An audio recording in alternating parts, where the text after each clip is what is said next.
Welcome to Faith and Freedom. For the next few minutes, we hope to inform, inspire, and encourage you as we discuss the legal victories and challenges to your fundamental freedoms and religious liberties. Faith and Freedom comes to you from Liberty Counsel, a civil liberties education and legal defense organization. Join us now as Matt Staver, the President and General Counsel of Liberty Counsel, explains the latest legal issues all across this country in the courtrooms of America. Liberty Counsel is winning the battle for your constitutional freedoms. Will Elena Kagan become the next Justice of the United States Supreme Court? We're going to be talking about it on Faith and Freedom. I'm Matt Staver, founder and chairman of Liberty Counsel and dean of Liberty University School of Law. Joining me in the studio is Sean Akers, the dean of the Helms School of Government at Liberty University and director of cultural affairs for Liberty Counsel. This particular nomination of Elena Kagan, I think, is one of the most significant nominations to the United States Supreme Court, Sean, that we've faced in a long time. Some people say, well, it's just going to be one liberal vote exchanged for another liberal vote, since she's replacing Stevens, who was the person in that position before his retirement. The problem is that that's true. It will be one liberal vote replacing another liberal vote. But unlike Stevens, she has an incredible ability to persuade people to her side. We want to talk a little bit about her judicial philosophy, but I think beyond her liberal judicial philosophy and her anti-constitutional position, she's got this ability to be able to persuade people to her position. I want to start off with one specific case in point and then go through several others as well. But I think this is a very significant nomination that people ought to voice their opposition to with regards to their senators and Elena Kagan going on the United States Supreme Court. Yeah, you make a very good point, Matt. When we talk about just the one-to-one ratio on the replacement, they may be right in vote counts, but the thing to really keep in mind here is that Elena Kagan is seen by many far-left groups as a representative of their causes. She's closely associated with the far-left wing of this administration, and when you have that banner to carry when you go into the Supreme Court, you're looking at someone with a greater potential to build coalitions, a greater potential to generate news, a greater potential to shift far left power groups into high octane action, and that means that her impact could be disproportionate, much more so than just a single vote. Well, let's first of all look at the issue of abortion. When Elena Kagan was working in the Clinton administration back in the 1990s, the issue of partial birth abortion came up, and that was the procedure that is the late-term brutal procedure that literally rips apart a child. I'm Matt Staver, founder and chairman of Liberty Counsel, a nonprofit law firm dedicated to protecting the unborn. In terms of how they suck out the child's brains and crush the skull and so forth through this process.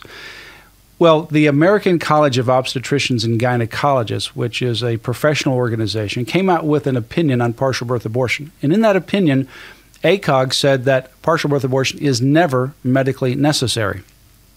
She said when she got that report, that opinion would be devastating to the Clinton administration's position, which wanted to allow partial birth abortion. So she contacted the chief lobbyist for ACOG, and she wrote a specific sentence, and she convinced him to actually alter the medical report, the actual report from ACOG, so that the first sentence in this particular section still maintained that partial birth abortion is never medically necessary. But then the second sentence that she wrote, and we know her sentence that she wrote in the documents that have been revealed, actually appeared almost verbatim to the word in the new modified report. And in that new modified report was Kagan's sentence that said something to the effect that it may be necessary in some cases, and it's best to leave this decision up to the doctor and to the woman.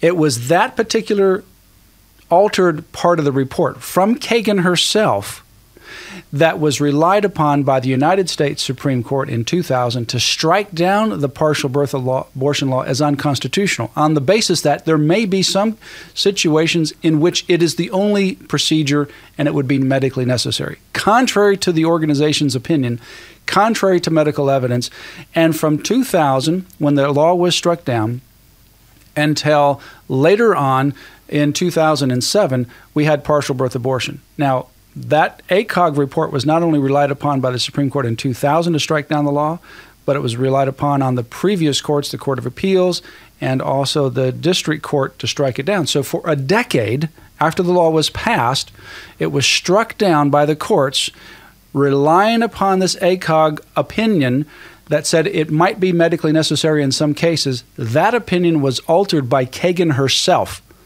And so for a decade, partial birth abortion continued in America because of Elena Kagan's fraud on the system, on the medical profession, and on the courts. You know, Matt, when we look at judges, we're talking about having what we would hope to be an objective arbiter to decide.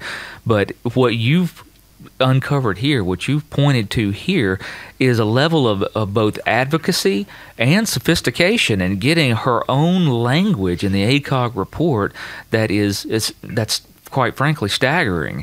And to think that that person would now be sitting on the Supreme Court at a time when, as you know, there are 1,000 questions in the air about how the health care reform bill that's recently been run through Congress on a fire sale, how it's going to be applied. We know that parts have been said that abortion wouldn't be funded and others, but now when you're looking at having a Supreme Court justice who had her own language put in the ACOG report, which has been relied on, as you pointed out, to keep partial birth abortion available for a decade. I don't know. That sounds a little bit like the fox guarding the hen house. Yeah, and why would you reward someone with the position of being on the high court when she actually intentionally frauded the high court when she was not a justice? Now, if she is